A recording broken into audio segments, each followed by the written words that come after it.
Hello students, welcome back to our channel.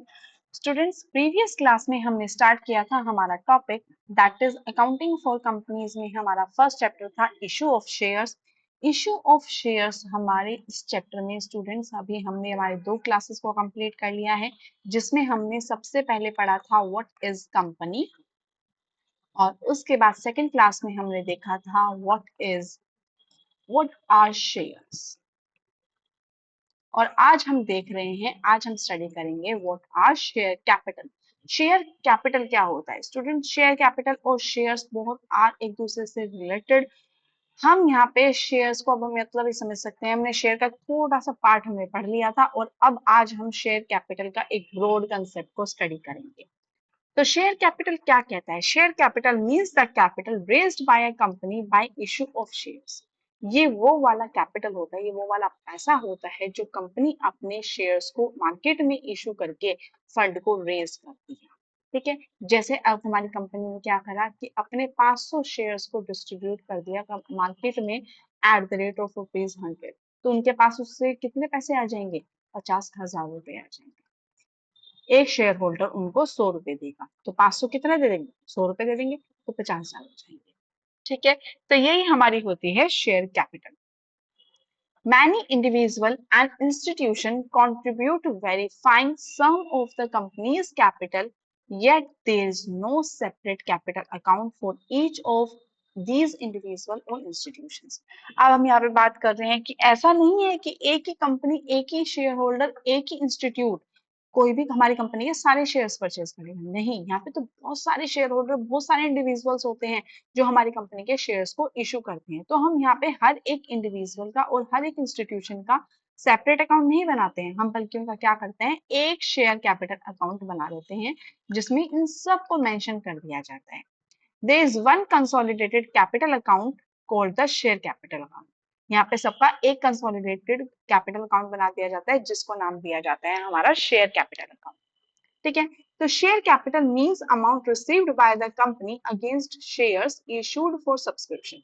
तो यहाँ क्या होता है, हमारा शेयर कैपिटल का मतलब होता है वो पैसा जो कंपनी ने रिसीव करा है अपने शेयर्स को इशू करके for subscription, and also shares issued for consideration other than cash. और उसके साथ साथ उस पैसे को अदर देन कैश अगर हम कंसिडर कर रहे हैं, यानी कि अदर देन कैश अगर हम उसको इशू कर रहे हैं, तो उसके साथ भी हम इसको क्या कर सकते हैं, शेयर कैपिटल कह सकते हैं।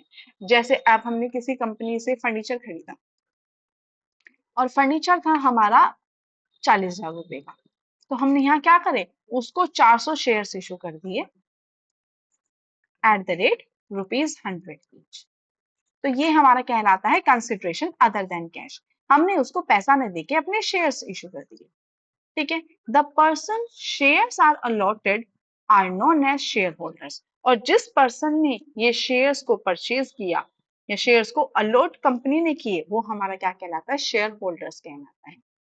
The share capital include both equity share capital and preference share capital. Share capital में दोनों तरीके की कैपिटल आती है, हमारी इक्विटी शेयर कैपिटल भी आती है और प्रेफरेंस शेयर कैपिटल भी आती है। अब यहाँ पे हम बात कर रहे हैं हमारे शेयर कैपिटल के काइंड्स कैसे कैसे होते हैं, यानी कि टाइप्स कौन कौन से होते हैं। तो सबसे पहले हम बात कर रहे हैं हमारे ऑथराइज्ड, रजिस्टर्ड और नॉमिनल कैपिटल की। स्टूडेंट, ये बहुत बार एग्जाम में क्वेश्चन पूछा गया है कि हमारा another name of authorised capital क्या है। तो ऑथराइज्ड कैपिटल हो जाता है, चाहे हम उसको रजिस्टर्ड कैपिटल बोल दे, चाहे हम उसको नॉमिनल कैपिटल बोल दे, all are the same things. ये हमारी मैक्सिमम कैपिटल होती है that a company can issue for subscription. अब स्टूडेंट, आपने सुना होगा कि जैसे हम यहाँ पे एक एग्जाम्पल के लिए बात कर रहे हैं रिलायंस की, तो रिलायंस में हमने कह दिया कि रिलायंस हमारी 500 करोड़ की है। ठीक है, 500 करोड़ अब ये कंपनी का क्या है, ये उसकी ऑथराइज्ड कैपिटल है। ठीक है, यहाँ पे क्या हो जाएगा, अब यहाँ पे हम बात कर रहे हैं 500 करोड़, तो 500 करोड़ का मतलब क्या हो गया, ये अब हम इसको डिवाइड कर रहे हैं इन देयर शेयर्स। तो यहाँ पे हमने कह दिया ये एक शेयर 100 रुपए का है, तो उनके पास कितने हो गए, 5 crore shares at the rate ₹100 each. ठीक है, तो अब ये जो पूरी की पूरी कैपिटल है, ये हमारी ऑथराइज्ड कैपिटल हो जाएगी, जो हमारी कंपनी मैक्सिमम सब्सक्राइब कर सकती है, कंपनी सब्सक्राइब कर सकती है अपने शेयर होल्डर्स को, ताकि वो आपको पैसा दे सके। It is stated in the memorandum of association, ये हमारी कंपनी के एमओए में पहले से ही क्लियर कर दिया जाता है कि हम अपनी कंपनी को की मैक्सिमम वर्थ कितनी रखेंगे of the company under capital clause and is divided into different clause of share capital as equity share and preference shares. और उसके बाद हम ये भी कह सकते हैं, कह देते हैं कि इसमें से हम अपने प्रेफरेंस शेयर होल्डर्स को कितना रखेंगे और इक्विटी शेयर होल्डर्स को कितना रखेंगे। अब यहाँ पे अगर हम ये कह दें, यहाँ पे हमने डिस्ट्रीब्यूट कर दिया हमारा प्रेफरेंस और इक्विटी कि हम भाई इक्विटी को रखेंगे 2 लाख की, 2 करोड़ की, ठीक है, और हम अपने प्रेफरेंस को रखेंगे 3 करोड़ का, ठीक है, तो हमारे टोटल कितने हो गए, 5 करोड़ हो गए। तो ये हमारी ऑथराइज्ड कैपिटल है जो हम एमओए के टाइम पे यानी कि इनकॉर्पोरेशन के टाइम पे ही डिसाइड कर लेते हैं।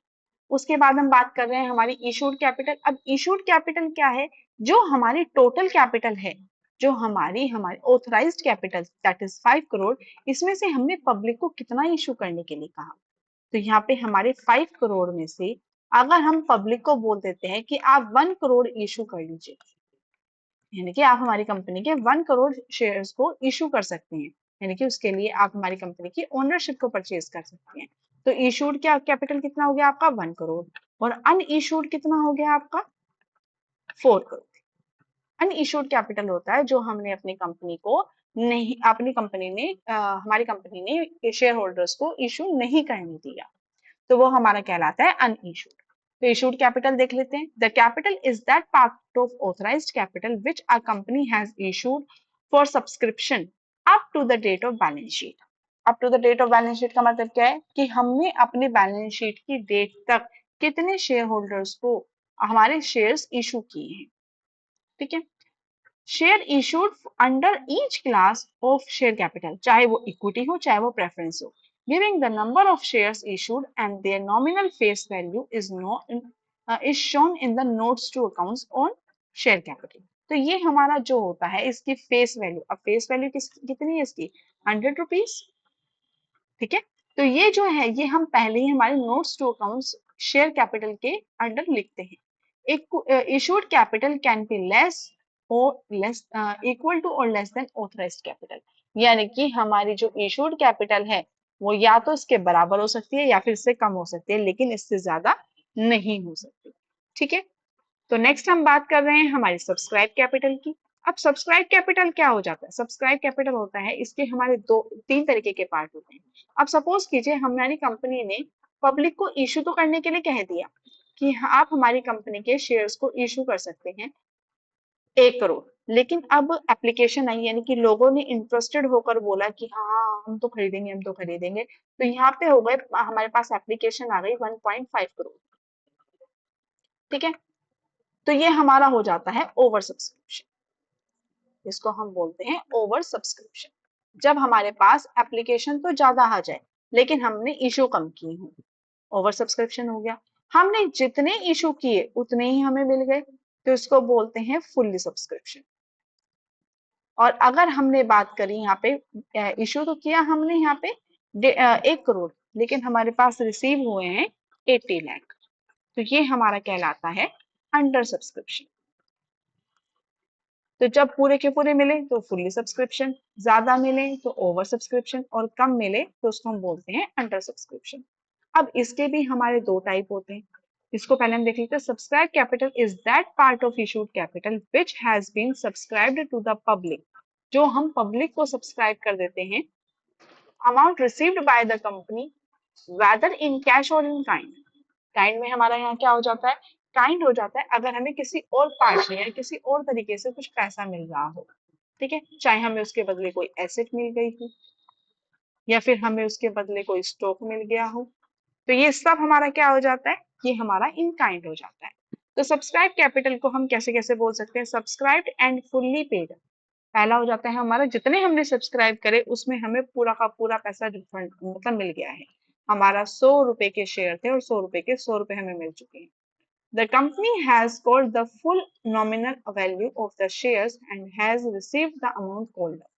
तो इसका मतलब क्या है कि जो हमारे शेयर्स थे उन सब की हमें फुल अमाउंट रिसीव हो गई। अब हम बात करें यहाँ पे subscribe but not fully paid up.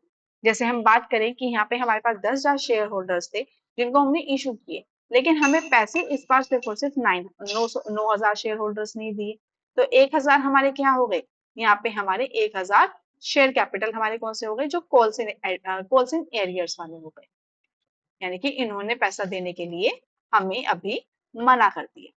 ठीक है, तो वो हमारे आ जाते हैं। और दूसरे क्या हो जाते हैं, अब हमारा शेयर है 100 रुपए का, और हमने अभी तक उनको सिर्फ और सिर्फ 40 रुपए देने के लिए कहा है, या फिर हमने उनको 80 रुपए देने के लिए कहा है, तो जो 20 रुपए है वो अभी हमारा अनकॉल्ड कैपिटल रहा। ठीक है, when the company has not called the full nominal value, अब कंपनी ने ही फुल नॉमिनल वैल्यू शेयर को इशू नहीं किया है। स्टूडेंट ये देखते हैं, हमारी कंपनी पूरा का पूरा पैसा एक बारी में शेयर होल्डर्स से कभी नहीं लेती है। कभी नहीं का मतलब नहीं है, मतलब अक्सर नहीं लेती है। एक बार एक कंडीशन होती है जब कंपनी पूरी की पूरी पैसे को एक साथ इशू कर देती है, लेकिन कंपनी मोस्टली ऐसा नहीं करती है, क्योंकि वो क्या करती है, अपने शेयर के कुछ पार्ट कर देती है। जैसे एप्लीकेशन के टाइम पे हम एक बार फर्स्ट पेमेंट ले लेंगे, जैसे हमने 20 रुपए ले लिए, अलॉटमेंट के टाइम पे हमने 30 रुपए ले लिए, फिर फर्स्ट कॉल के टाइम पे भी हमने 30 रुपए ले लिए, और हमारी फाइनल कॉल जब हुई तो हमने उस पर 20 रुपए ले लिए। ऐसे करके हम अपने 100 रुपए को 4 पार्ट में ले लेते हैं। अब यहाँ पे हमारी फर्स्ट कॉल तक हो गया, और हमारे यहाँ पे आ गई क्लोजिंग ऑफ द ईयर, तो हमारे 20 रुपए क्या हो गए, इसको हम बोल देंगे हमारा अनकॉल्ड कैपिटल, और साथ में हमारा ये जो बाकी के पेमेंट है जिसको हम बोलते हैं हमारा 80 रुपए, ये हमारा हो जाएगा called up capital. Called up capital means the amount called by the company paid by the to be paid by the shareholders towards share capital। ठीक है, अगर हमारे शेयर होल्डर्स हमें, जब हम शेयर होल्डर्स को बोलते हैं कि आप हमें पेमेंट कर दीजिए और हमारे शेयर होल्डर्स उसकी पेमेंट कर दें, तो वो हमारा कॉल्ड अप कैपिटल कहलाता है। यानी कि पहले कंपनी बोलती है उनको, हमारे शेयर होल्डर्स को, कि आप हमें पेमेंट कर दीजिए। ठीक है, उसके बाद आता है the balance of share subscribe capital which has not been called up represent uncalled capital. जो मैंने आपको यहाँ पे बताया कि यहाँ पे अब हमने 80 रुपए तो हमने बोल दिए, तो ये हमारा कॉल्ड अप हो गया, और 20 रुपए का हमने अभी तक अपने शेयर होल्डर्स को नहीं बोला है, तो ये हमारा हो गया uncalled capital. The amount yet due from shareholders are called calls in arrear. अब हमने अपने शेयर होल्डर्स को बोल दिया है पेमेंट करने के, लेकिन अभी तक उन्होंने हमें पेमेंट नहीं करी है, तो वो हमारा कहलाएगा कॉल्स इन एरियर। एक होता है हमारा कॉल्स इन एरियर, एक होता है हमारा कॉल्स इन एडवांस।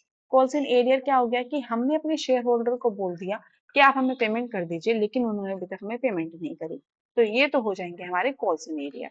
और कॉल्स इन एडवांस क्या हो गया, भाई हमने बोला है नहीं उनको अभी तक पेमेंट करने के लिए, उन्होंने पहले ही हमें पैसे दे दिए कि आप हमारे पास से भी पैसे ले लीजिए, जब भी आपको चाहिए होंगे आप अपने पास रख लीजिएगा। तो ये क्या होते हैं, कॉल्स इन एडवांस होते हैं। तो इनको देख लेते हैं।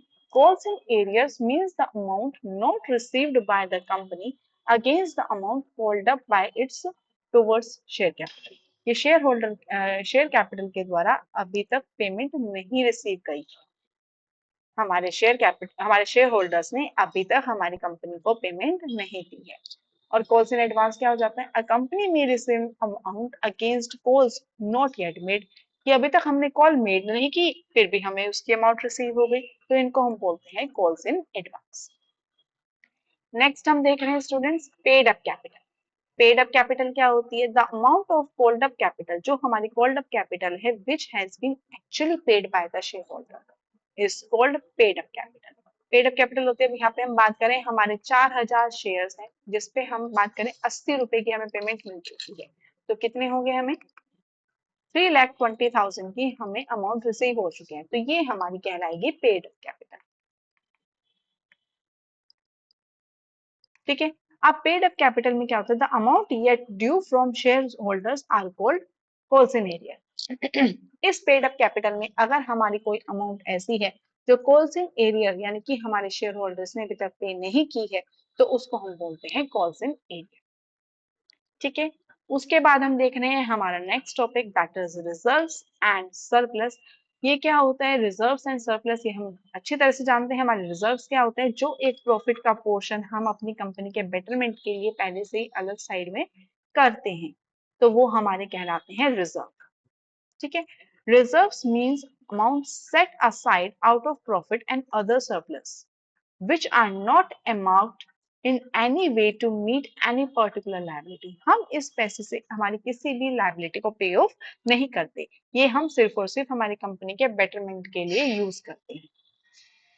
known to exist on date of balance sheet. Schedule 3 of Companies Act 2013 prescribe the head of reserve and surplus to. ठीक है, तो ये हमारे जो हमारी कंपनीज एक्ट 2013 के अंडर आता है, उसमें हमारा शेड्यूल 3 में ये पहले से ही डिस्क्राइब कर दिया जाता है कि हर कंपनी अपनी फ्यूचर बेनिफिट के लिए अपने पास रिजर्व एंड सरप्लस, अपने प्रॉफिट का एक अमाउंट साइड असाइड रख सकती है।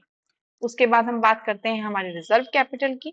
तो रिजर्व कैपिटल क्या कहता है? Reserve capital shows the part of authorise capital that has not yet called up by the company and is available for drawing. ये हमारा क्या होता है? ये वो वाला पार्ट होता है जो हमारी कंपनी के ओनर्स ने जो पैसा हमारी कंपनी में इन्वेस्ट किया, अब उसमें से वो कुछ पैसा अगर निकालना चाहें तो वो निकाल सकते हैं। Has not yet called up by the company, जो पैसा हमारी कंपनी ने अभी तक कॉल्ड अप नहीं किया है और वो वाला पैसा अभी ड्रॉइंग्स के लिए अवेलेबल है, तो वो हमारा कहलाता है रिजर्व कैपिटल। ठीक है, उसके बाद हम बात कर रहे हैं कैपिटल रिजर्व। अब कैपिटल रिजर्व क्या होता है? कैपिटल रिजर्व होता है स्टूडेंट्स कोई भी ऐसा गेन या फिर प्रॉफिट जो हमें हमारी कैपिटल एसेट्स को बेचकर या फिर किसी भी तरीके की बैलेंस शीट आइटम पे हमें अगर प्रॉफिट क्रिएट कर रहा है तो वो हमारा कैपिटल रिजर्व होता है। और reserve created out of capital profit is known as capital reserve. ठीक है, it is created out of profit earn from the transaction of capital nature. अब कैपिटल नेचर हमारी कहाँ से होती है? कंप्लीटली बैलेंस शीट से रिलेटेड होती है। And is not available for the distribution of to the shareholder as dividend. और ये पैसा हम डिविडेंड के रूप में अपने शेयर होल्डर्स को इशू नहीं करते। ठीक है, the example of capital profit from which capital reserve is created are. पहला क्या है? कहाँ कहाँ से हमारा पैसा कैपिटल रिजर्व में जा सकता है? तो पहला हो गया हमारा profit on sale of fix asset.